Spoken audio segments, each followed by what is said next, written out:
Le samedi 29 janvier, Édouard Philippe a annoncé une nouvelle utilisation du 49.3 pour faire passer la réforme commandée par Bruxelles et le MEDEF. On se souvient dont la façon de cet article avait déjà été utilisée sous le quinquennat Hollande pour briser le code du travail en 2016. Avec le coronavirus, une excuse en or a même été trouvée pour interdire les manifestations de plus de 5000 personnes. Il est donc clair qu'entre cette manœuvre antidémocratique de Macron et la violente répression contre le mouvement social, le gouvernement actuel s'assoit sur la République et ses principes les plus élémentaires. C'est une attaque extrêmement grave contre notre peuple, contre le prolétariat. Depuis longtemps, la gauche a plutôt bien identifié la menace que représente l'écrasement de l'Assemblée nationale par les représentants du capitalisme. Mais la destruction de la nation ne s'arrête pas à l'hémicycle.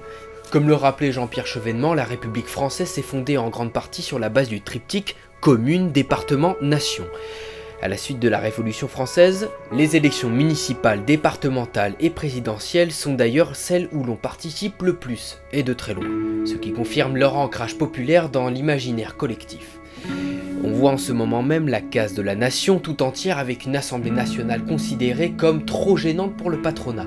On a aussi observé il y a quelques semaines ce même processus anti-républicain avec la circulaire adressée au préfet qui réclamait que les communes de moins de 9000 habitants ne se voient attribuer de nuances politiques, abrogeant ainsi le seuil précédent fixé à 1000.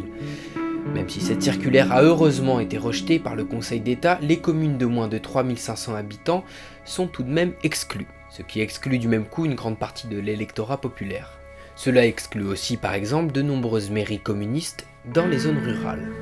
Et ce n'est pas tout, on parle un peu moins de ce qui est infligé à nos départements.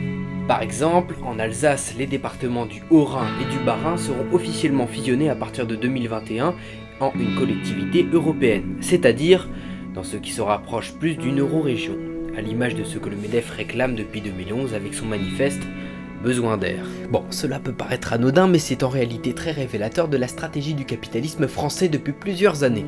Il s'agit de liquider l'intégralité des leviers de pouvoir issus des luttes populaires dans l'histoire de France et de les liquider dans une Europe capitaliste aux contours flous qui permettrait au patronat de faire passer ses réformes sans avoir à s'embarrasser des obstacles des institutions républicaines. Ces dernières sont désormais trop encombrantes pour la bourgeoisie. Il est du devoir de la gauche française, et en particulier des communistes français, de faire le lien entre les réformes libérales du patronat et les attaques contre notre institution démocratique progressivement remplacée par les institutions européennes qui ne serviront qu'à désorienter le prolétariat en lui enlevant les leviers de pouvoir dont il dispose encore. En juin 1793, grâce à la phase jacobine de la Révolution française, une constitution démocratique soutenue par le camp de Robespierre avait été adoptée. Il stipulait notamment dans son article 35 « Quand le gouvernement viole les droits du peuple, l'insurrection est pour le peuple et pour chaque portion du peuple le plus sacré des droits et le plus indispensable des devoirs. » Nous en sommes là. L'héritage le plus important du Parti communiste français et de la Libération est en train d'être détruit et la République avec. Défendons nos droits, défendons notre héritage républicain, défendons notre souveraineté nationale pour abattre les réformes insupportables de Macron et le capitalisme.